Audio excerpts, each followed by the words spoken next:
ശിവായ. ഹര ഹര ശിവശങ്കര. ജയ ജയ ശിവശങ്കര. ഓം മമ ഗുരു മഹാദേവ നമസ്തുതേ. മഹാദേവനിലും സ്വയം പൂസ്ഥാനിലും വിശ്വാസം അർപ്പിച്ചിരിക്കുന്ന ആ സജ്ജനങ്ങളെ, നിങ്ങൾക്ക് ഏവർക്കും മഹാദേവന്റെ വലിയ അനുഗ്രഹങ്ങളും കൃപയും മഹാദേവന്റെ സംരക്ഷണവും അറിവും ഉണ്ടാകുന്നതിലേക്കായിട്ട് പ്രാർത്ഥിക്കുന്നു. എല്ലാ പേരെയും മഹാദേവൻ സമൃദ്ധമായി തന്നെ അനുഗ്രഹിക്കട്ടെ. എല്ലാവർക്കും വേണ്ടി പ്രാർത്ഥിക്കുന്നുണ്ട്. നിങ്ങളെല്ലാവരും നല്ല മക്കളായി തന്നെ ജീവിക്കണം, നന്മയോടുകൂടി തന്നെ ജീവിക്കണം. നിങ്ങളുടെ സ്വഭാവങ്ങൾ ആകപ്പാടെ മാറണം.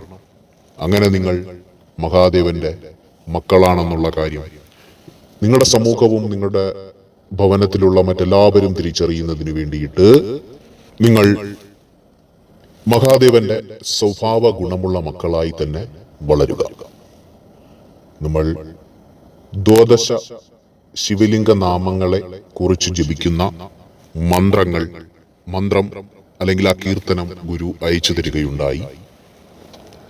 അതിൽ ഒന്ന് രണ്ടെണ്ണം ഗുരുവിടെ സംസാരിക്കുകയും ചെയ്തു. അതിന്റെ ഉൽപ്പത്തിയും അതിന് കാരണമായ കാര്യങ്ങളെല്ലാം സംസാരിക്കുകയുണ്ടായി. ഇന്ന് നമുക്ക് അത്തരത്തിൽ മറ്റൊരു ദ്വാദശ ശിവലിംഗത്തിൽ ഉൾപ്പെട്ട ഹുഷ്മേശ്വർ ജ്യോതിർലിംഗത്തിന്റെ ഉത്ഭവവും അതിന്റെ മഹാത്മ്യത്തെയും കുറിച്ച് നമുക്ക് മനസ്സിലാക്കാം. കാരണം നിങ്ങൾ ആ മന്ത്രം ജപിക്കുന്ന ഒരുപാട് പേരുണ്ട്. എല്ലാ ദിവസവും മുടങ്ങാതെ ജപിച്ച് ഗുരുവിനെ അയച്ച് അത് ജപിച്ചയക്കുന്ന ഗുരുവിനെ കേൾപ്പിക്കുന്ന ആൾക്കാരുണ്ട്.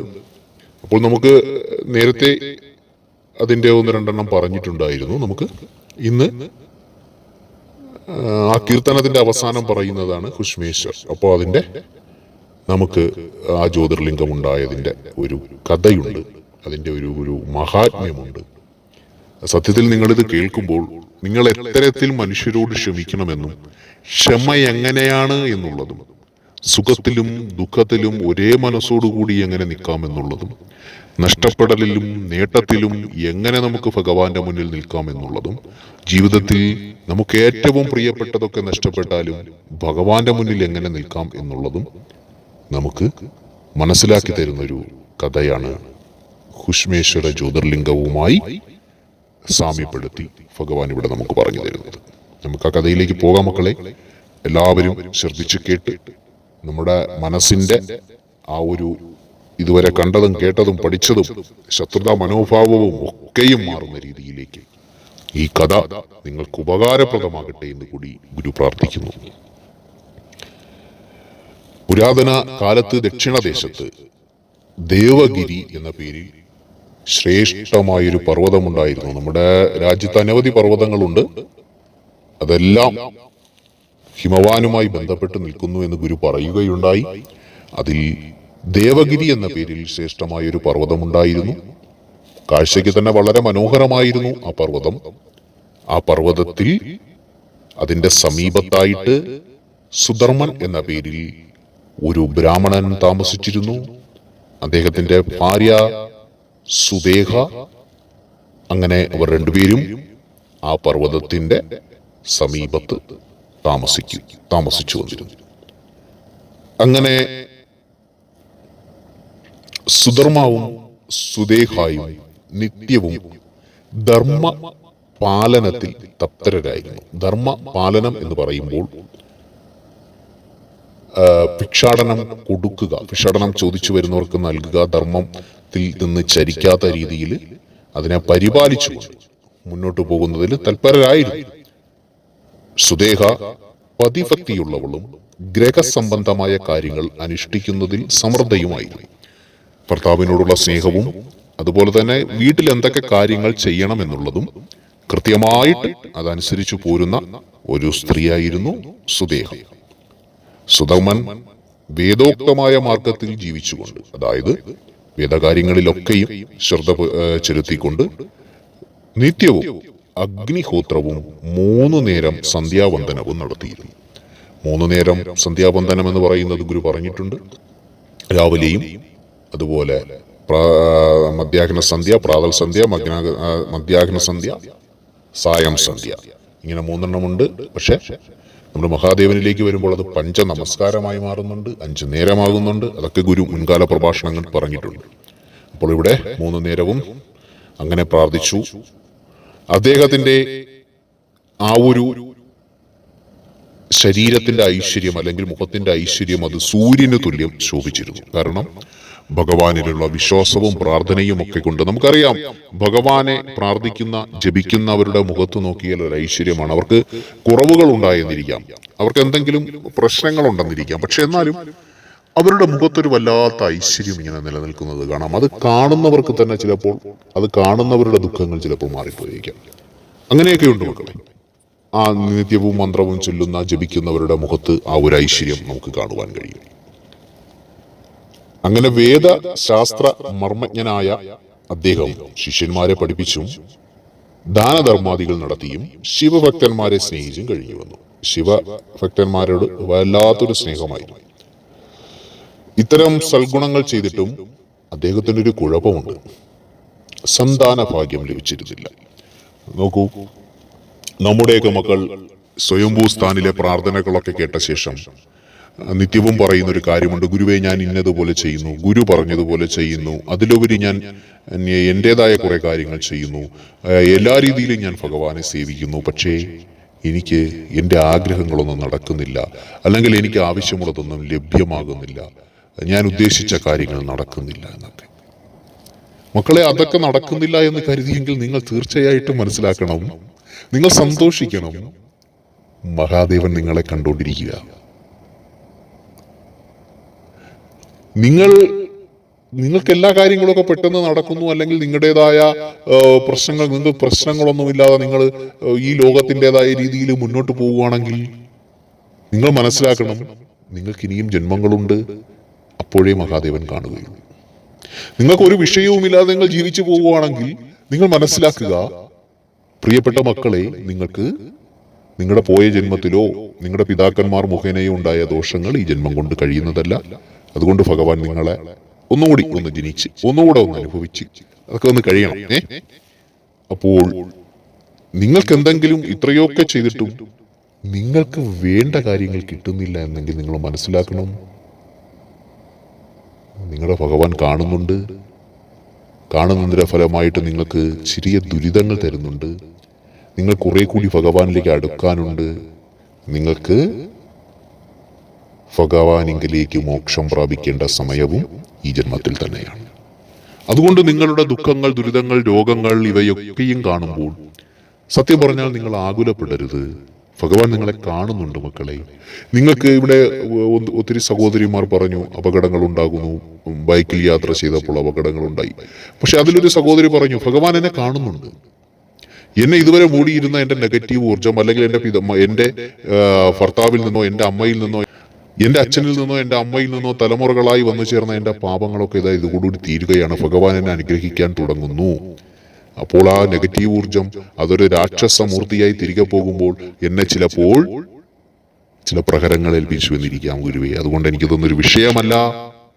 ഞാന് എത്രത്തോളം എന്നെ ആ നെഗറ്റീവ് അല്ലെങ്കിൽ ആ ഒരു ഊർജം എന്നെ അടിപ്പെടുത്തിയാലും എനിക്ക് അപ്പോൾ ഉറപ്പുണ്ട്, ഭഗവാന്റെ കരം എന്റെ മേൽ വരാൻ പോകുന്നു, ഭഗവാൻ എന്നെ രക്ഷിക്കാൻ പോകുന്നു, ഭഗവാൻ എന്നെ തഴുകി തലോടാൻ പോകുന്നു, ഭഗവാൻ എന്നിലേക്ക് വന്ന് വസിക്കാൻ പോകുന്നു. അപ്പോൾ എന്നിലുണ്ടായിരുന്ന ആ ഒരു എല്ലാവരും പറയുന്ന ആ ഒരു നെഗറ്റീവ് എന്ന് പറയുന്ന ആ ഒരു ദുരാത്മാവ് അല്ലെങ്കിൽ ദുഷ്ടമൂർത്തിക്ക് എന്നിൽ നിന്ന് അകന്നുപോയല്ലേ പറ്റൂ ഗുരുവേ എന്ന് പറഞ്ഞപ്പോൾ ഗുരുവും പറഞ്ഞു, അങ്ങനെ തന്നെ ഭഗവാന്റെ അനുഗ്രഹം ഉണ്ടാകുന്നു. അതുപോലെയാണ് ഇവിടെ ഇത്രയൊക്കെ ചെയ്തിട്ടും ഈ രണ്ടുപേർക്കും എന്താ, അവർക്ക് സന്താനഭാഗ്യം ലഭിച്ചിരുന്നില്ല. എന്നിട്ടും സുധർമ്മന് ദുഃഖം തോന്നിയില്ല. നോക്കൂ, എല്ലാവർക്കും ആവശ്യമാണ് ഒരു തലമുറ വേണം, എന്റെ മകനൊരു തലമുറ വേണം, എന്റെ മക്കൾക്കൊരു തലമുറ വേണം, എന്റെ തലമുറ ഈ ഭൂമിയിൽ ഉണ്ടാകണം, ഇല്ലേ? അതാണ് ഏറ്റവും വലിയ ആഗ്രഹം മനുഷ്യന്. പക്ഷെ അതില്ല, ഇത്രയൊക്കെ ചെയ്തിട്ടും അതില്ല. പക്ഷേ അദ്ദേഹത്തിന് യാതൊരു ദുഃഖവും തോന്നിയില്ല. എന്നാൽ സുദേഹ ആകട്ടെ വളരെയധികം ദുഃഖിത. പെണ്ണുങ്ങളുടെ മനസ്സിങ്ങനെയാണ്. അദ്ദേഹം നല്ല ദൃഢമായിട്ട് നിൽക്കുന്നു. ഭഗവാൻ എന്തെങ്കിലും ഒരു വഴി കാണും, അല്ലെങ്കിൽ ഭഗവാൻ എന്തെങ്കിലും ഒരു പദ്ധതി ഉണ്ടാകും. നമ്മളതാണ് മനസ്സിലാക്കേണ്ടത്. നമ്മൾ ആഗ്രഹിച്ച പോലെ കാര്യങ്ങൾ വന്നില്ലെങ്കിൽ അത് മറ്റേതെങ്കിലും രീതിയിൽ അതിന്റെ പ്രവർത്തനം നടക്കുകയാണെങ്കിൽ ചിലപ്പോൾ മനുഷ്യന് അംഗീകരിക്കാൻ കഴിയില്ല. അത് മനുഷ്യന് അംഗീകരിക്കാനോ സമൂഹത്തിന് അത് അംഗീകരിക്കാനോ കഴിയില്ല. പക്ഷെ ഭഗവാന്റെ ന്യായത്തിൽ അത് അംഗീകരിക്കാൻ കഴിയുന്നുണ്ട്. ഇപ്പോൾ ഒരാൾക്ക് സന്താനോൽപാദനം നടത്തുവാൻ ശേഷിയില്ലെങ്കിൽ അത് മറ്റൊരു സ്ത്രീയിൽ കൂടി സന്താനോൽപാദനം ചെയ്യുക എന്ന് പറയുന്നത് നമ്മുടെ സമൂഹത്തിന് അംഗീകരിക്കുവാൻ കഴിയുന്നതല്ല. എന്നാൽ അങ്ങനെ ഒരു സന്ദർഭം ഉണ്ടാകുമ്പോൾ ഭഗവാൻ അവിടെ മറ്റൊരു ലീല ഉദ്ദേശിക്കുന്നുണ്ട്. ഭഗവാൻ അതിൽ കൂടി മറ്റൊരു പദ്ധതി ഉണ്ട് ഭഗവാന്. അതിലേക്ക് നമുക്ക് എത്തിയേ പറ്റൂ. അതുകൊണ്ട് ഇത് വിധിയാണ്, ഇത് സമൂഹം എങ്ങനെ വിചാരിക്കും, അങ്ങനെയൊന്നുമല്ല. അതിന്റെ അവസാനം ഒരു പദ്ധതിയുണ്ട്, ഒരു നന്മയുണ്ട്. അങ്ങനെ വേണം നമ്മൾ കരുതുവാനായിട്ട്. അങ്ങനെ എന്തു ചെയ്തു? അദ്ദേഹത്തിന്റെ ഭാര്യയ്ക്ക് വളരെ ദുഃഖം തോന്നി. ഭർത്താവിന്റെ ആശ്വാസവചനങ്ങളൊന്നും തന്നെ അവൾക്ക് സമാധാനവും നൽകിയില്ല. അങ്ങനെ എന്തു ചെയ്തു? സാധാരണ എല്ലാവരും കാണുന്ന ഒരു പൂമൊഴി, പണ്ടുള്ള ഇതിൽ നമ്മുടെ ഈ പഴയ എല്ലാ ഗ്രന്ഥങ്ങളിലും ഇത്തരത്തിലൊരു വഴി പറഞ്ഞു കൊടുത്തിട്ടുണ്ട്, ബൈബിളിലാണെങ്കിലും ഖുറാനിലാണെങ്കിലും. അപ്പോൾ തന്റെ ഭർത്താവിന് തന്നിൽ കുഞ്ഞുങ്ങൾ ജനിച്ചില്ല എങ്കിൽ എന്തു ചെയ്യും? തന്റെ സഹോദരിയെ, തന്റെ അനുജത്തിയെ വിവാഹം കഴിക്കണം. ഇത് പണ്ട് പുരാണങ്ങളിലൊക്കെ ഉള്ള കഥയാണ്. അപ്പോൾ ഇതിൽ എന്താണ് ഭഗവാൻ ഇതുകൊണ്ട് ഉദ്ദേശിക്കുന്നതെന്ന് നമുക്ക് നോക്കാം. അങ്ങനെ അവൾ തന്റെ ഭർത്താവിനോട് പറഞ്ഞു, യാഗുഷ്മ എന്ന് പറയുന്ന തന്റെ സഹോദരിയെ വിവാഹം കഴിക്കാൻ അദ്ദേഹത്തോട് നിർബന്ധിച്ചു. അങ്ങനെ വിവാഹത്തിന് മുമ്പ് ഇങ്ങനെ ഉപദേശിക്കുകയും ചെയ്തു, ഇപ്പോൾ നിങ്ങൾ അനുജത്തിയെ സ്നേഹിക്കണം, എന്നാൽ പുത്രൻ ഉണ്ടായിക്കഴിഞ്ഞാൽ അവളുമായി സ്പർദ്ധ ഉണ്ടാകരുത്. അവൾക്ക് ഇതുപോലത്തെ അവൾ പറഞ്ഞതനുസരിച്ച് അതിനൊരു വാക്കും നൽകി. കാരണം ഒരു പുത്രൻ വേണം. കാരണം സ്ത്രീക്കല്ല, പുരുഷന്റെ തലമുറ നിലനിൽക്കണമെങ്കിൽ ഒരു പുത്രൻ ഉണ്ടായേ മതിയാകൂ. അപ്പോൾ അതിനു വേണ്ടിയിട്ട് ഭഗവാൻ പ്രാർത്ഥിച്ചു. പുത്രനെ തന്റെ സ്വന്തം ഭാര്യയിൽ നൽകിയില്ല. അപ്പോൾ ഇത്തരത്തിലൊരു വഴി വന്നു. അപ്പോൾ അവിടെ മറ്റൊന്നും ആലോചിക്കാതെ ഭഗവാനോട് പ്രാർത്ഥിച്ചതിന് ശേഷം എന്തു ചെയ്തു? അങ്ങനെ അവളുടെ അനുജത്തിയായ യാഗുഷ്മയെ വിവാഹം കഴിച്ചുകൊണ്ട് തന്നെ അവളിൽ സന്താനോൽപാദനം ചെയ്യുവാൻ സുധർമാവ് തീരുമാനിച്ചു. എന്നാൽ ആ കുഞ്ഞുണ്ടാകുന്നത് വരെ മാത്രം ആ ഭാര്യാഭർത്തൃബന്ധം തുടരുകയും അതിനുശേഷം പഴയതുപോലെ തന്നെ മാറ്റി നിർത്തപ്പെടുകയും വേണമെന്നും ഉപദേശിച്ചു. അങ്ങനെ തന്നെ എന്ന് സുധർമ്മ വാക്കും കൊടുത്തു. അങ്ങനെ വിവാഹശേഷം കുഷ്മദാസിയെ പോലെ ജ്യേഷ്ഠത്തിയെ ശുശ്രൂഷിച്ചു. സുദേഹയും അവളെ വളരെയധികം സ്നേഹിച്ചു. അങ്ങനെ കുഷ്മ സുദേഹയുടെ ആജ്ഞയനുസരിച്ച് നിത്യവും 101 പാർത്ഥിവ ലിംഗം ഉണ്ടാക്കി വെച്ച് വിധിപ്രകാരം ഭഗവാനെ പൂജിച്ചു. നോക്കുക, ഇത്രയൊക്കെ ജീവിതത്തിലൊരു സമൂഹം പോലും അത് നിന്ദിക്കുന്ന രീതിയിലേക്ക് ഒരു അവസ്ഥയിലേക്ക് പോയിട്ടും അവിടെ ഭഗവാനോടുള്ള ആരാധന കുറയ്ക്കാതെ 101 ശിവലിംഗം ഉണ്ടാക്കി വെച്ചതിന് ശേഷം വിധിപ്രകാരം ഭഗവാനെ പൂജിച്ചുകൊണ്ട് എന്ത് ചെയ്തു? അവ അടുത്തുള്ള ഒരു കുളത്തിൽ നിക്ഷേപിച്ചു. ഓരോ ദിവസം ഓരോ ശിവലിംഗം ഉണ്ടാക്കും, പൂജിക്കും, നിക്ഷേപിക്കും. വീണ്ടും അടുത്ത ദിവസം അങ്ങനെ ചെയ്തു. ഇങ്ങനെ ശങ്കരന്റെ പൂജ ചെയ്തതുമൂലം ഭഗവാൻ അവളിൽ പ്രസന്നനായിരുന്നു. കുറച്ചുനാൾ കഴിഞ്ഞപ്പോൾ കുഷ്മയ്ക്കൊരു പുത്രൻ ജനിച്ചു. അവൻ സുന്ദരനും സൗഭാഗ്യവാനും സദ്ഗുണസമ്പന്നനുമായിരുന്നു. അതുമൂലം കുഷ്മ അഭിമാനിച്ചു. എന്നാൽ സുദേഹയ്ക്കാകട്ടെ ഈർഷ്യയും വർദ്ധിച്ചു. കാരണം സുദേഹയാണ് ഈ വഴി പറഞ്ഞു കൊടുത്തത്. തന്റെ അനുജത്തിയെ പ്രാപിച്ച് അങ്ങ് സന്താനോൽപാദനം ചെയ്യുക, അതിനുശേഷം കുഞ്ഞു ജനിച്ചു കഴിഞ്ഞാൽ അതിനുശേഷം അവിടെ വിട്ടു പോരുക എന്നൊക്കെ പറഞ്ഞു. പക്ഷെ കുഞ്ഞു ജനിച്ചു കഴിഞ്ഞപ്പോൾ നോക്കൂ, നമ്മുടെ സാധാരണ സ്ത്രീകൾക്കൊക്കെ വരുന്ന ഒരു അസൂയ പോലത്തെ ഒരു മനോഭാവം അതുണ്ടായി. അങ്ങനെ അവളോട് അസൂയയും ഈർഷ്യയും ഒക്കെ ഉണ്ടായി. കാലം കഴിഞ്ഞപ്പോൾ എന്തു ചെയ്തു? ഈ പുത്രൻ വളർന്നു വലുതായി. അവന് വിവാഹപ്രായമെത്തി. ഉടനെ അവന്റെ വിവാഹം മംഗളമായി നടത്തുകയും ചെയ്തു. അങ്ങനെ ഈ പുത്രൻ വളർന്നു വലുതായി, വിവാഹമൊക്കെ മംഗളമാക്കി നടത്തി. അങ്ങനെ പുത്രന്റെ ഭാര്യ വീട്ടിൽ വന്നതോടുകൂടി സുദേഹയ്ക്ക് അസൂയയും വർദ്ധിച്ചു. സാധാരണ മരുമകള് വരുമ്പോൾ അമ്മായിയമ്മയ്ക്ക് ഉണ്ടാകുന്ന ഒരു അസൂയയില്ലേ, അത് തന്നെ ഇവിടെയും ഉണ്ടായി. അസൂയ വർദ്ധിച്ചു. അവളുടെ ബുദ്ധി തിരിഞ്ഞു. അവളുടെ എല്ലാ ബുദ്ധിയൊക്കെ അങ്ങ് തിരിഞ്ഞ് നാമാവശേഷമായി. കാരണം ധർമ്മത്തിനൊത്തി, കഥ തുടങ്ങുമ്പോൾ തന്നെ പറയുന്നു, ധർമ്മത്തിൽ നിന്ന് ചലിക്കാതെ ജീവിച്ചിരുന്നൊരു സ്ത്രീയാണ്. തന്റെ ഭർത്താവിന് പുത്രൻ ഭാഗ്യമില്ലാന്ന് കണ്ട് സ്വന്തം അനിയത്തിയെ വിവാഹം ചെയ്ത് പുത്രോത്പാദനം നടത്തുവാനുള്ള ആ ഒരു മനസ്സാന്നിധ്യത്തോടുകൂടി ഭർത്താവിനെ കൊണ്ടത് നിർബന്ധിച്ച് അങ്ങനെ അവൾക്കൊരു പുത്രനുണ്ടായപ്പോൾ ഒരു മനുഷ്യന്റേതായ ഗുണങ്ങളോടുകൂടി അവളിൽ അസൂയ വർദ്ധിക്കുകയും അങ്ങനെ ആ പുത്രഭാര്യയെ കൂടി, അതായത് യാഗുഷ്മയ്ക്കുണ്ടായ പുത്രനാണെങ്കിൽ കൂടി തന്റെയും പുത്രനായി കണ്ടു. അതുകൊണ്ടാണ് പുത്രഭാര്യ വീട്ടിൽ വന്നതോടുകൂടി സുദേഹയ്ക്ക് അസൂയ വർദ്ധിക്കുകയും അങ്ങനെ എന്ത് ചെയ്തു, അവളുടെ ബുദ്ധി തിരിഞ്ഞു എന്നാ ഭഗവാൻ പറയുന്നത്. അവളുടെ ബുദ്ധി തിരിഞ്ഞുപോയി. അവളുടെ ബുദ്ധി തിരിഞ്ഞു, അതായത് ധർമ്മത്തിന്റെ ബുദ്ധി തിരിഞ്ഞ് അധർമ്മത്തിന്റെ ബുദ്ധിയിലേക്ക് എത്തി. അങ്ങനെ അവൾ എന്ത് ചെയ്തു, ഒരു രാത്രി ഉറങ്ങിക്കിടക്കുന്ന പുത്രനെ, അതായത് പുത്രൻ എന്ന് തന്നെയാണ്, അനുജത്തിക്കുണ്ടായ പുത്രനാണെങ്കിലും അത് സ്വന്തം ഭർത്താവിലുണ്ടായത് കൊണ്ട് പുത്രൻ എന്ന് തന്നെയാണ് ഇവിടെ അഭിസംബോധന ചെയ്യുന്നത്. അങ്ങനെ അവൾ ഉറങ്ങിക്കിടന്ന പുത്രനെ എന്ത് ചെയ്തു, വാളുകൊണ്ട് കഷണം കഷണമായി മുറിച്ചു കൊന്നു.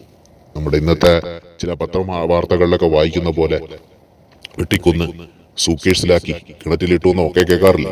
അതേപോലെ ബുദ്ധി തിരിഞ്ഞപ്പോൾ എന്ത് ചെയ്തു, അവിടെയും ഇവിടെയും ഒക്കെ ഈ ബുദ്ധി തിരിയുമ്പോഴാണ് ഇങ്ങനെ സംഭവിക്കുന്നത്. അങ്ങനെ ബുദ്ധി തിരിഞ്ഞപ്പോൾ ആ പുത്രനെ വാളുകൊണ്ട് കഷ്ണം കഷ്ണമാക്കി മുറിച്ചു കൊന്നു. അതിനുശേഷം മുറിച്ച ശരീരാവയവങ്ങളെല്ലാം കൂടി കുളത്തിൽ കൊണ്ട് കെട്ടിത്താഴ്ത്തി നിക്ഷേപിച്ചു. ഇക്കാലത്ത് നടക്കുന്ന പോലൊരു പ്രവർത്തനം അന്ന് നടന്നു. ഭഗവാൻ ഈ കഥയിൽ കൂടി പറഞ്ഞു തരുന്ന കണ്ടോ.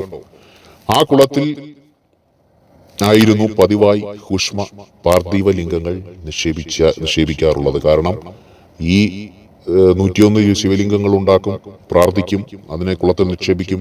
വീണ്ടും 101 ശിവലിംഗങ്ങൾ ഉണ്ടാക്കും, പ്രാർത്ഥിക്കും, നിക്ഷേപിക്കും. അപ്പോൾ എന്ത് ചെയ്തു, ആ കുളത്തിൽ തന്നെയാണ് ഹുഷ്മ എന്ത് ചെയ്തത്.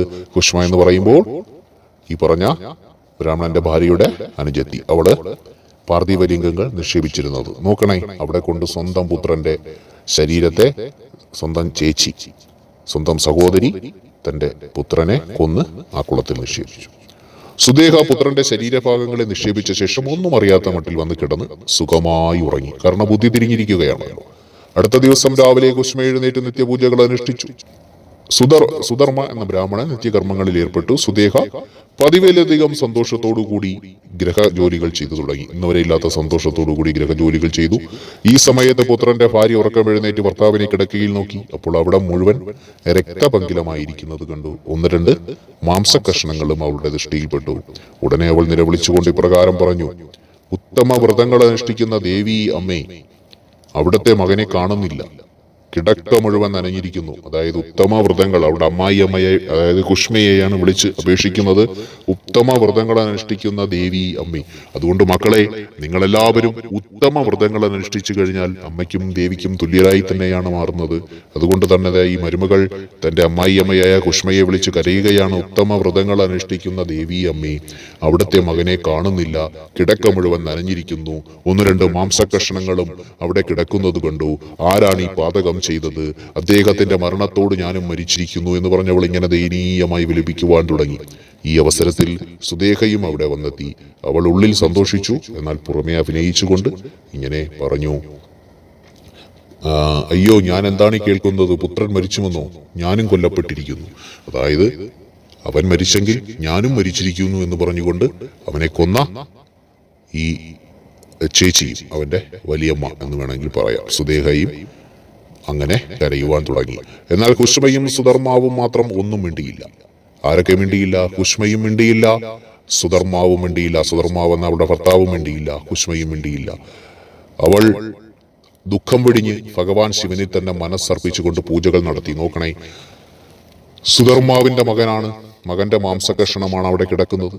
രക്തവും അവിടെ നനഞ്ഞു കിടപ്പുണ്ട്. എന്നാൽ ആ മകനെ പ്രസവിച്ച അമ്മയായ കുഷ്മയും ആ മകന് ജന്മം നൽകുവാൻ വേണ്ടിയിട്ട് പിതാവായി നിന്ന സുധർമാവും എന്തു ചെയ്തു? ഒരക്ഷരം മിണ്ടിയില്ല. അവർ പതിവ് പോലെ തന്നെ എന്ത് ചെയ്യുന്നു? ദുഃഖം വെടിഞ്ഞ് ഭഗവാൻ ശിവനിൽ തന്നെ മനസ്സർപ്പിച്ചുകൊണ്ട് പൂജകൾ നടത്തി. ഇതാണ് ഗുരുമക്കളെ ഇവിടെ നിന്ന് പറയുന്നത്. പ്രശ്നങ്ങളൊക്കെ ഉണ്ട്, പ്രശ്നങ്ങളില്ലാത്ത ആരുമില്ല. നോക്കൂ, സുധർമാവിനെയും കുഷ്മയെയും പോലെ ആ പ്രശ്നങ്ങൾ ഉള്ള മനുഷ്യരുണ്ടോ? സ്വന്തം മകൻ എവിടെയാണെന്നറിയാതെ വെട്ടി നുറുക്കി, അതാ ചോര നനഞ്ഞു കിടക്കുന്നു. ആര് കൊന്നു എന്നറിയില്ല, മകന്റെ ശരീരം എവിടെയെന്നറിയില്ല. പക്ഷേ അപ്പോഴും അതിലൊന്നും മനസ്സ് അർപ്പിച്ച് അവിടെ നിലവിളിക്കാതെ, അവിടെ കരയാതെ എന്തു ചെയ്തു? അവിടെ ഭഗവാനിലേക്ക് മനസ്സുറപ്പിച്ചുകൊണ്ട് ആ നിത്യവും ചെയ്യാറുള്ള പൂജകൾ നടത്തി. പുലയോ ഐത്തമോ വല്ല ഉണ്ടോ? മകൻ മരിച്ചു എന്നറിഞ്ഞു, ഉണ്ടോ? അവിടെ ഭഗവാന് പൂജകൾ നടത്തിക്കൊണ്ടിരിക്കുകയാണ്. നിത്യപൂജാവിധികൾ പൂർത്തിയാക്കിയ ശേഷം കുഷ്മ തന്റെ മകന്റെ കിടക്കയ്ക്കരികിലെത്തി. ആ ഭീകരമായ ശയ്യ കണ്ട് അവൾ ഇങ്ങനെ ചിന്തിച്ചു. കരഞ്ഞൊന്നുമില്ല, അവൾ ഇങ്ങനെ ചിന്തിച്ചു. ഭീകരമായ ശയ്യ എന്ന് പറയുമ്പോൾ അതിൽ മുഴുവൻ രക്തത്താൽ ആ ശയ്യ മുഴുവൻ നനഞ്ഞിരിക്കുകയാണ്. എനിക്കാരുടെ കൃപയാലാണോ ഈ മകനെ ലഭിച്ചത്? ആ നനഞ്ഞു കിടക്കുന്ന ആ ഒരു ശയ്യ നോക്കിയിട്ട് അവൾ പറഞ്ഞു, എനിക്കാരുടെ കൃപയാലാണോ ഭഗവാനെ ഈ മകനെ ലഭിച്ചത്, ആ ദൈവം തന്നെ അവനെ തിരിച്ചെടുത്തിരിക്കുന്നു. അപ്പോൾ തന്റെ പ്രാർത്ഥനയ്ക്ക്, തന്റെ ജപത്തിന്, തന്റെ ഭഗവാനോടുള്ള ഭക്തിക്ക് അവൾ കൊടുത്തിരിക്കുന്ന വിശ്വാസമാണ്, കുഷ്മ കൊടുത്തിരിക്കുന്ന വിശ്വാസമാണ് ഈ വാക്കുകൾ. ഇവിടെ പലർക്കും ജപ്തി നോട്ടീസുകൾ വരുന്നു, എന്നാൽ ജപ്തി ചെയ്യുന്നില്ല. പലർക്ക് രോഗങ്ങൾ വരുന്നു, എന്നാൽ രോഗം കൂടുതൽ വഷളാകുന്നില്ല, ഭേദമാകുന്നുണ്ട്. എന്നാൽ പലർക്കും പല ചെറിയ പ്രശ്നങ്ങൾ വരുമ്പോഴും നിലവിളിയാണ്. നോക്കൂ, ഇവിടെ സ്വന്തം മകനെ നഷ്ടപ്പെട്ടു എന്നറിഞ്ഞിട്ടും അവിടെ ഐത്തമോ പുലയോ അങ്ങനെയൊന്നും ആചരിക്കാതെ അവിടെ സ്വന്തം മകനെ നഷ്ടപ്പെട്ടു എന്നറിഞ്ഞിട്ട് കൂടി തന്റെ ഭഗവാനോടുള്ള ആരാധന മുടക്കാതെ ആ കുഷ്മയും അവരുടെ ഭർത്താവും ആ നിത്യാരാധനകളെല്ലാം ചെയ്തു മടങ്ങി വന്നു. കാരണം ഒന്നും മിണ്ടിയില്ല. അവിടെ ആ സമയം ഇരിക്കാനുള്ള ഈ സമയം ഭഗവാനുള്ളതാണ്.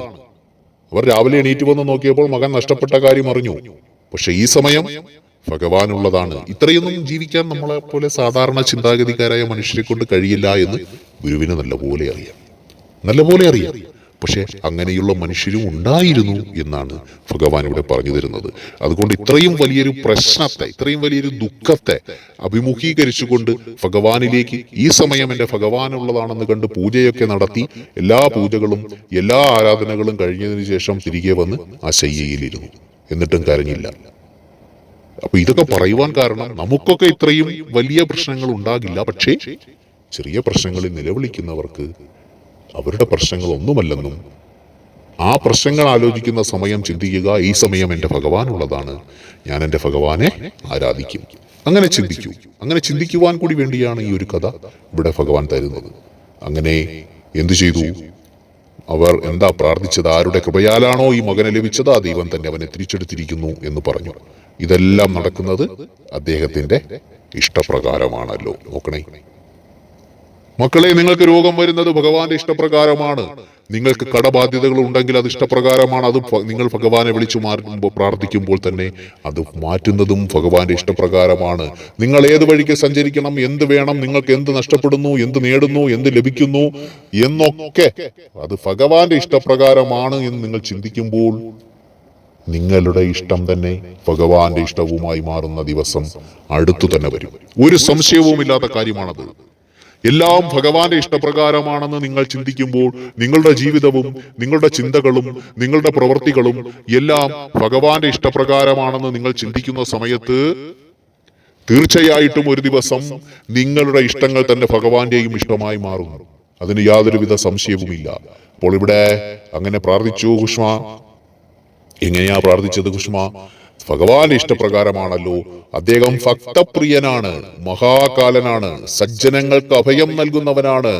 ആ ശംഭു മാത്രമാണ് ഞങ്ങളുടെ ഈശ്വരൻ.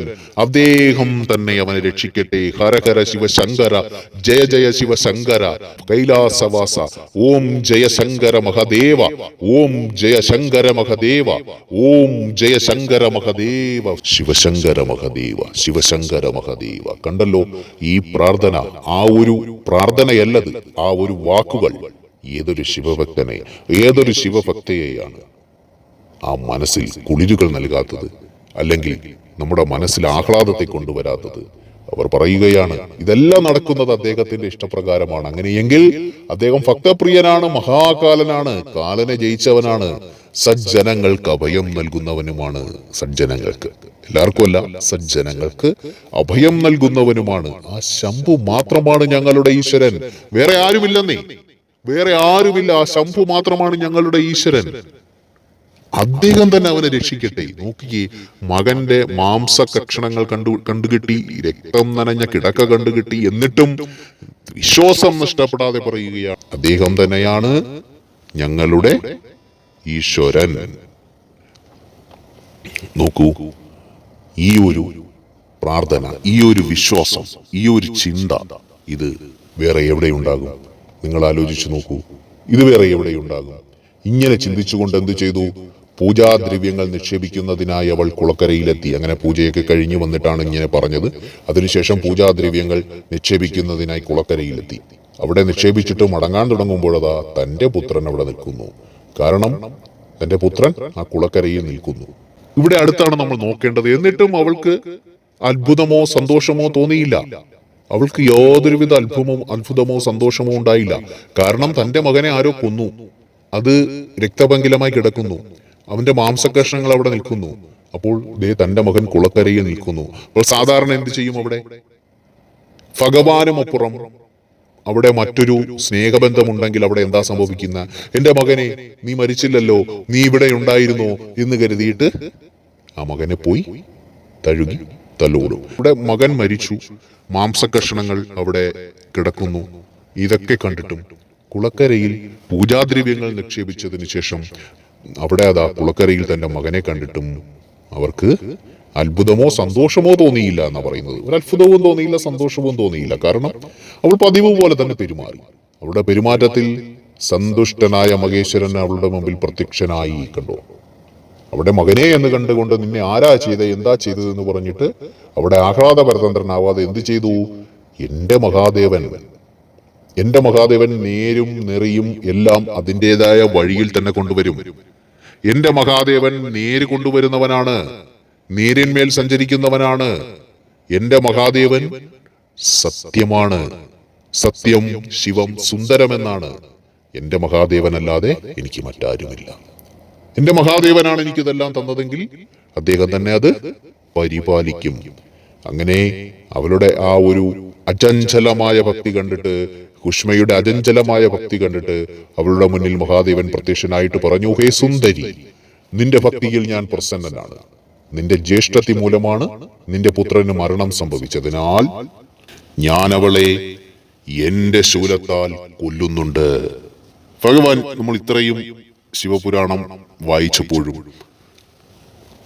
അവന് വിശേഷ ബുദ്ധി നൽകും എന്ന് പറയുമ്പോഴും ഇവിടെ നമ്മൾ ഭഗവാൻ പറയുകയാണ്, ഞാൻ എൻ്റെ ശൂലത്താൽ അവളെ കൊല്ലുന്നുണ്ടെന്ന്. ഇതൊരടുത്ത പരീക്ഷണമാണ് മക്കളെ. നമുക്ക് നോക്കാം നമ്മളൊക്കെ എങ്ങനെയായി തീരണം, നമ്മുടെ മനസ്സ് എങ്ങനെയായി തീരണമെന്ന് ഇത് കേൾക്കുമ്പോൾ നിങ്ങൾക്ക് മനസ്സിലാവും. അപ്പോൾ എന്റെ ശൂലത്താൽ ഞാൻ കൊല്ലുന്നുണ്ട്, നിനക്കെന്ത് വരമാണ് വേണ്ടതെന്ന് ചോദിക്കൂ. നോക്കൂ, തന്റെ പുത്രനെ കഷണങ്ങളായിട്ട് വെട്ടിനുറുക്കി കൊന്ന ഒരു സ്ത്രീയെ ശൂലത്താൽ കൊല്ലുന്നുണ്ടെന്ന് പറയുമ്പോൾ നിങ്ങളാണെങ്കിൽ എന്ത് പറയും? അവൾക്കത് തന്നെ വേണം. അത്രയും വളരെ ക്രൂരമായ പ്രവൃത്തിയല്ലേ അവൾ ചെയ്തത്? കൊന്നിട്ട് കൊണ്ട് കുളത്തിൽ ഇടുക. അതും ഞാൻ പൂജാദ്രവ്യങ്ങൾ കൊണ്ടിടുന്ന കുളത്തിൽ തന്നെ എന്റെ മകന്റെ ശരീരങ്ങൾ കൊണ്ടിടുക. അവൻ വിവാഹം കഴിച്ചിട്ട് കുറച്ച് ദിവസമേ ആയിട്ടുള്ളൂ. എന്തുകൊണ്ട്? എന്റെ ചേച്ചിയോ ആരും ആയിക്കൊള്ളട്ടെ, ചെയ്തത് ക്രൂരമായ പ്രവൃത്തിയാണ്. അവൾക്ക് തക്ക ശിക്ഷ കിട്ടണം. അവളെ ശൂലത്താൽ തന്നെ അതേപോലെ കൊല്ലണം എന്നല്ലേ പറയൂ. പക്ഷെ ഇവിടെ കുഷ്മ പറഞ്ഞത് എന്താണ്? ഭഗവാനെ ജഗദീശ്വര, സുദേഹ എന്റെ ജ്യേഷ്ഠത്തിയാണ്, അതിനാൽ അവിടുന്ന് ഇവളെ രക്ഷിക്കണം. ആരാണ്? അവളെ രക്ഷിക്കണമെന്നല്ല, ഇവളെ രക്ഷിക്കണമെന്നാ പറഞ്ഞ. കാരണം എന്താ അങ്ങനെ പറഞ്ഞ മക്കളെ? സുദേഹന്റെ ജ്യേഷ്ഠത്തിയാണ്, അവളെ രക്ഷിക്കണമെന്നല്ല, അതിനാൽ അവിടുന്ന് ഇവളെ രക്ഷിക്കണമെന്നാണ്. അതെന്താ അങ്ങനെ പറഞ്ഞത്? ഭഗവാൻ അവളെ കൊല്ലുകയാണെങ്കിൽ അത് തൻ്റെ മനസ്സ് ഉണ്ടെങ്കിലേ അത് നടക്കത്തുള്ളൂ. തൻ്റെ മനസ്സിൽ അവളെ കൊല്ലണമെന്ന തോന്നലുണ്ടായാൽ താൻ നശിപ്പിക്കപ്പെടും. താൻ ശരിയല്ലാതായി. തൻ്റെ മനസ്സിൽ ശത്രുതാഭാവം ഉണ്ടാവും. തൻ്റെ മനസ്സിൽ ധർമ്മത്തിന്റെ വഴിയിൽ നിന്ന് വ്യതിചലിക്കപ്പെടും. അതുകൊണ്ട് ആരെ രക്ഷിക്കണം? കുഷ്മയെ രക്ഷിക്കണം. എന്തുകൊണ്ട്? അവളെ കൊല്ലരുത്. അവളെ കൊന്നാൽ അവിടെ മാനസികമായും ആത്മീയമായും തകരുന്നത് കുഷ്മയായിരിക്കും. അതുകൊണ്ടാണ് ഇവളെ രക്ഷിക്കണമെന്ന് പറഞ്ഞത്. അങ്ങനെ കുഷ്മയുടെ വാക്ക് കേട്ട് ഭഗവാൻ ശിവൻ പറഞ്ഞു, സുദേഹ കഠിനമായ ദുഷ്കർമ്മമാണ് ചെയ്തത്. നീ എന്തിന് അവൾക്ക് ഉപകാരം ചെയ്യണം? അവൾ തീർച്ചയായും വധിക്കപ്പെടേണ്ടവളാണ് മകളെ. ഭഗവാനെ, കുഷ്മ പറയുകയാണ്, ഭഗവാനെ, അങ്ങയുടെ ദർശന മാത്രയിൽ തന്നെ എല്ലാ പാതകവും ഇല്ലാതായിരിക്കുന്നു. അതിനാൽ അവളുടെ പാപവും ഭസ്മമായി തീരട്ടെ. അവൾ തെറ്റ് ചെയ്താലും ഞാൻ അവളോട് അങ്ങനെ ചെയ്യാൻ പാടുണ്ടോ മഹാദേവ? നോക്കൂ, ഈ മനസ്സ് വേണം മക്കളെ നിങ്ങൾക്ക്. തൊട്ട അയൽക്കാരൻ നിങ്ങളുടെ മണ്ണ് മാന്തുന്നു, തൊട്ട അയൽക്കാരൻ ഒരു മാങ്ങാ പറിക്കുന്നു, അല്ലെങ്കിൽ തൊട്ട അയൽക്കാരൻ മറ്റെന്തെങ്കിലും ചെയ്യുന്നു. തൊട്ടയൽക്കാരൻ നിങ്ങളെ എന്താ ചെയ്യുക, മനസ്സമാധാനം നൽകുന്നില്ല. നിങ്ങളുടെ ഭവനത്തിൽ മനസ്സമാധാനം നൽകുന്നില്ല. മക്കൾ അമ്മയ്ക്ക് മനസ്സമാധാനം കൊടുക്കുന്നില്ല. അമ്മ മരുമക്കൾക്ക് മനസ്സമാധാനം കൊടുക്കുന്നില്ല. അച്ഛനും മകനും തമ്മിൽ പ്രശ്നം, വീട്ടിൽ പ്രശ്നം, അവിടെ പ്രശ്നം, ഇവിടെ പ്രശ്നം, എല്ലായിടത്തും വ്യക്തികൾ തമ്മിൽ പ്രശ്നം. ഇങ്ങനെ പ്രശ്നമുണ്ടാകുന്നു രണ്ട് കൈയും കൂട്ടിമുട്ടുമ്പോൾ. ഇവിടെ നിങ്ങൾ ഹുഷ്മയെ പോലെ ചിന്തിക്കണം. എന്താണ് ചിന്തിക്കേണ്ടത്? ഭഗവാനെ, അങ്ങയുടെ ദർശനമാത്രയിൽ എന്താണ്? എല്ലാ പാതകവും ഇല്ലാതായിരിക്കുന്നു. അതിനാൽ അവളുടെ പാപം ഭസ്മമായി തീരട്ടെ എന്നാണ് പറയുന്നത്. അങ്ങ് അവളെ ഒന്ന് കണ്ടാൽ മതി, അല്ലെങ്കിൽ അങ്ങ് അവളെ ഒന്ന് ദർശിച്ചാൽ മതി, അങ്ങ് വിചാരിച്ചാൽ മതി, അവളുടെ ആ പാപമെല്ലാം മാറിപ്പോകും. അവൾ തെറ്റ് ചെയ്താലും ഞാൻ അവളോട് അങ്ങനെ ചെയ്യാൻ പാടുണ്ടോ മഹാദേവ? ഇതുപോലെ നിങ്ങളും ജീവിക്കണം മക്കളെ. അവനെന്തോ ചെയ്തോട്ടെ, പക്ഷെ നിങ്ങൾ മഹാദേവന്റെ മക്കളാണെങ്കിൽ തെറ്റുകൾ ചെയ്യാൻ പാടില്ല. ഹുഷ്മേ, നീ മറ്റെന്തെങ്കിലും വരം ആവശ്യപ്പെടുക. നിന്റെ ഭക്തി മൂലവും വികാരശൂന്യമായ സ്വഭാവം കൊണ്ടും ഞാൻ വളരെ പ്രസന്നനായിരിക്കുന്നു. നോക്കൂ, ഭഗവാനോടുള്ള ഭക്തി കൊണ്ടും വികാരശൂന്യമായ സ്വഭാവം. ഒന്നിനോടും ഒരു വികാരമില്ല. സ്വന്തം മകനോട് പോലും ആ ഒരു സ്നേഹം എന്ന വികാരമില്ല. മകനാണ്, പക്ഷെ എല്ലാം ഭഗവാനിൽ മാത്രമേ ഉള്ളൂ. അതാണ് വികാരശൂന്യമായ എന്ന് പറയുന്നത്. അപ്പോൾ അവിടെ ജ്യേഷ്ഠത്തിയെ കൊല്ലണമെന്ന് പറഞ്ഞാൽ എന്ത് ചെയ്യും? അവിടെ വികാരം ഉണ്ടാകും. കൊല്ലണം എന്ന വികാരം, ശത്രുത എന്ന വികാരം, അതുമില്ല. അപ്പൊ അതുകൊണ്ടാണ് വികാരശൂന്യമായ സ്വഭാവം കൊണ്ടും ഞാൻ വളരെ പ്രസന്നനായിരിക്കുന്നു. ഭഗവാൻ ശിവന്റെ വാക്ക് കേട്ട് ഹുഷ്മ പറഞ്ഞു, പ്രഭു, അവിടുന്ന് വരം നൽകാൻ ആഗ്രഹിക്കുന്നുവെങ്കിൽ ജനങ്ങളുടെ രക്ഷയ്ക്കായി നിത്യം ഇവിടെ വന്ന് വസിക്കുക. നോക്കൂ, ഹുഷ്മയ്ക്ക് മാത്രമായിട്ട് ഒരു വരം വേണ്ട. അങ്ങെന്ത് ചെയ്യണം? ഈ എല്ലാവർക്കും ലോകാസമസ്ത സുഖിനോ ഭവന്തു എന്ന് നമ്മുടെ ഭാരതത്തിൽ പറയുന്നത് അതുകൊണ്ടാണ്. അപ്പോൾ ഹുഷ്മ എന്ന ആ ഒരു സാത്വിക സ്ത്രീ എന്താ പറഞ്ഞത്? എല്ലാവർക്കും അങ്ങയിൽ നിന്ന് രക്ഷ കിട്ടുന്നതിന് വേണ്ടി അങ്ങ് ഇവിടെ വന്ന് വസിക്കണം. അങ്ങയ്ക്ക് എന്റെ നാമത്തിൽ എന്റെ പേര് അത് മതി. അതിനെന്താണ്? എന്റെ പേരും അങ്ങയുടെ പേരും കൂടി. ഗംഗാധരൻ കേട്ടിട്ടില്ല? ഗംഗ അല്ലെങ്കിൽ ഗംഗയ്ക്ക് ഒരു മൂല്യത ഉണ്ടാവുമോ? അപ്പോൾ ഭഗവാന്റെ നാമത്തിൽ കൂടി പ്രശസ്ത നമുക്ക് ഇത് കിട്ടുക, അങ്ങനെ എല്ലാവരും ആഗ്രഹിക്കുക. ഭഗവാന്റെ നാമത്തിൽ കൂടി ചേർന്ന് നിൽക്കുക. ഭഗവാന്റെ നാമം മക്കൾ അപ്പനോട് ചേർന്ന് നിൽക്കുക എന്ന് പറയുന്നത് അതുകൊണ്ടാണ്. അപ്പോൾ ഭഗവാനോടൊപ്പം ചേർന്ന് നിൽക്കുക, ഭഗവാന്റെ നാമത്തിനൊപ്പം നിൽക്കുക എന്ന് പറയുന്നത് തന്നെ നമുക്ക് എത്രയോ ജന്മങ്ങൾ എടുത്താലും കിട്ടുന്ന ഒരു ഭാഗ്യമായി തന്നെയാണ് അത് വരുന്നത്. അങ്ങനെ എന്ത് ചെയ്തു? അങ്ങയുടെ നിത്യം വസിക്കുകയും അതുപോലെ അങ്ങയ്ക്ക് എന്റെ പേരിൽ കീർത്തി ഉണ്ടാകാനും അനുഗ്രഹിക്കുക. ഹുഷ്മയുടെ പ്രാർത്ഥനയിൽ പ്രസന്നനായ ഭഗവാൻ എന്ത് ചെയ്തു? ഞാൻ നിന്റെ പേരിൽ ഹുഷ്മേശ്വരൻ എന്ന് വിളിക്കപ്പെടും. അപ്പോൾ നിങ്ങൾ ആ മന്ത്രം ജപിക്കുന്ന സമയത്ത് ഹുഷ്മേശ്വരം എന്ന് ജപിക്കുമ്പോൾ നിങ്ങൾ ഓർമ്മിക്കണം, അവിടെ ഇത്തരത്തിലൊരു കഥയുണ്ട്. അതുകൊണ്ട് അങ്ങനെയാണ് അവിടെ ഭഗവാൻ വന്നത്. അങ്ങനെയാണ് ആ ദ്വാദശ ശിവലിംഗത്തില് ഹുഷ്മേശ്വരം എന്ന ശിവലിംഗം ഉണ്ടായത്. ഹുഷ്മേശ്വരം എന്ന് പറയുന്നത് ഹുഷ്മ എന്ന് പറയുന്ന ഭഗവാനിൽ അത്രയ്ക്ക് വിശ്വാസത്തിൽ ജീവിച്ചു വന്ന ഒരു സ്ത്രീരത്നത്തിന്റെ പേരിൽ അറിയപ്പെടുന്ന സ്ഥലമാണ്. അപ്പോൾ അങ്ങനെ ഹുഷ്മേശ്വരൻ എന്ന് എന്ത് ചെയ്തു? ഞാൻ നിന്റെ പേരിൽ ഹുഷ്മേശ്വരൻ എന്ന് വിളിക്കപ്പെടും. ഇവിടെ എക്കാലവും വസിച്ചുകൊണ്ട് സകലർക്കും സൗഖ്യം നൽകുന്നതുമാണ്. എന്റെ ശുഭമായ ജ്യോതിർലിംഗം ഹുഷ്മേശ്വരൻ എന്ന പേരിൽ പ്രസിദ്ധമാകും. ഈ സരോവരം ദർശനമാത്രയിൽ തന്നെ സകല ആഗ്രഹങ്ങളും നിറവേറ്റും. ഭഗവാനെ ദർശിക്കുന്നവർക്കുള്ള വരമാണ്. സുഹൃതേ, ഭാവിയിൽ, അതായത് നല്ല വ്രതമെടുത്തവളെ, ഭാവിയിൽ നിന്റെ വംശത്തിൽ 101 തലമുറ വരെ ഇപ്രകാരമുള്ള ശ്രേഷ്ഠപുത്രന്മാർ ഉണ്ടാകും. അവരെല്ലാം ഉത്തമ ധനവും പൂർണ്ണ ആയുസ്സും ഉള്ളവരായിത്തീരും. അവർ പണ്ഡിതന്മാരും ഉദാരന്മാരും സൗഖ്യവും മോക്ഷവും ലഭിക്കാൻ അർഹരുമായിരിക്കും. ഇങ്ങനെ പറഞ്ഞിട്ട് ഭഗവാൻ ശിവൻ അവിടെ ജ്യോതിർലിംഗ രൂപത്തിൽ സ്ഥിതി ചെയ്തു. അതിന് ഹുഷ്മേശ്വരൻ എന്ന പേരിൽ പ്രസിദ്ധിയുണ്ടായി. ആ സരോവരത്തിന് ശിവാലയം എന്ന പേരും ലഭിച്ചു. സുധർമ്മ, സുദേഹ, ഹുഷ്മ എന്നിവർ ശിവലിംഗത്തിന് 101 പ്രദക്ഷിണം വെച്ച് പൂജ നടത്തി. തങ്ങളുടെ മാലിന്യം പരസ്പരം അവർ പരിത്യജിച്ചു. അവരെല്ലാവരും അവിടെ വളരെ സുഖമായി വസിച്ചു. പുത്രൻ ജീവിച്ചതെറിഞ്ഞ് സുദേഹ ലജ്ജിതയായി. പശ്ചാത്താപത്താൽ സുദേഹ സുധർമാവിനോടും ഹുഷ്മയോടും ക്ഷമാപണം നടത്തി പിന്നെ പാപനിവാരണത്തിന് പ്രായശ്ചിത്തവും ചെയ്തു. ഇങ്ങനെയാണ് പരമേശ്വരൻ ഹുഷ്മേശ്വര ലിംഗം പ്രത്യക്ഷമായത്. ഈ ശിവലിംഗത്തിൽ പൂജ നടത്തിയാൽ നമുക്ക് എക്കാലവും സുഖം വർദ്ധിക്കും. അതിനു വേണ്ടിയിട്ടാണ് ഇവിടെ ആ ഒരു ജപം നിങ്ങൾക്ക് നൽകിയിട്ടുമുള്ളത്. അപ്പോൾ ഈ കഥ എല്ലാവർക്കും മനസ്സിലായല്ലോ. അപ്പോൾ ഈ കഥയുടെ സാരാംശം എന്ന് പറയുന്നത് ഇതാണ് മക്കളെ. നമ്മൾ ഭക്തി പുരസ്സരം ജീവിക്കുമ്പോൾ മനസ്സുകൂടി സംശുദ്ധമാക്കുക. തെറ്റ് ചെയ്തവരോട് ക്ഷമിക്കുക. ഭഗവാൻ പറയും ഞാൻ അവരെ കൊല്ലും, അവരെ അങ്ങനെ ചെയ്യും. അത് പരീക്ഷിക്കുവാനാണ്. ഭഗവാന്റെ മനസ്സിൽ എല്ലാവരും ഒന്നാണ്. അപ്പോൾ തെറ്റ് ചെയ്തവരോട് ക്ഷമിക്കുക. വികാരശൂന്യമായിട്ട് ആരോടും വ്യക്തിപരമായിട്ട് ശത്രുതാ മനോഭാവമോ അമിതമായ ഒന്നും നമ്മൾ കാത്തു സൂക്ഷിക്കാതെ അത് ഭഗവാന് വേണ്ടി, ഭഗവാനിൽ മാത്രം ആ ഒരു വിശ്വാസത്തിൽ ജീവിക്കുന്നവർക്ക് എന്താണ് സംഭവിക്കാൻ പോകുന്നത്? സ്വന്തം പേര് പോലും ഭഗവാന്റെ നാമത്തിൽ പ്രസിദ്ധിയാർജിച്ചു തീരും. സ്വന്തം പേര് പോലും ഭഗവാന്റെ നാമത്തിൽ പ്രസിദ്ധിയാർജിച്ചു തീരും. അപ്പോൾ അങ്ങനെ ശത്രുതാ മനോഭാവമില്ലാതെ നിങ്ങൾ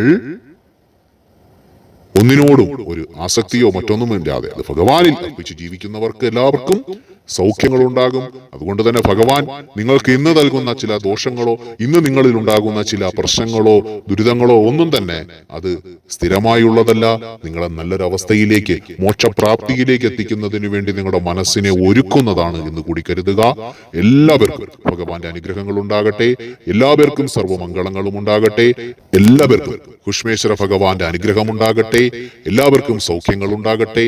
എല്ലാവരെയും ഭഗവാൻ സമൃദ്ധമായിട്ട് അനുഗ്രഹിക്കട്ടെ. ഓം ഹരഹര ശിവശങ്കര, ജയ ജയ ശിവശങ്കര.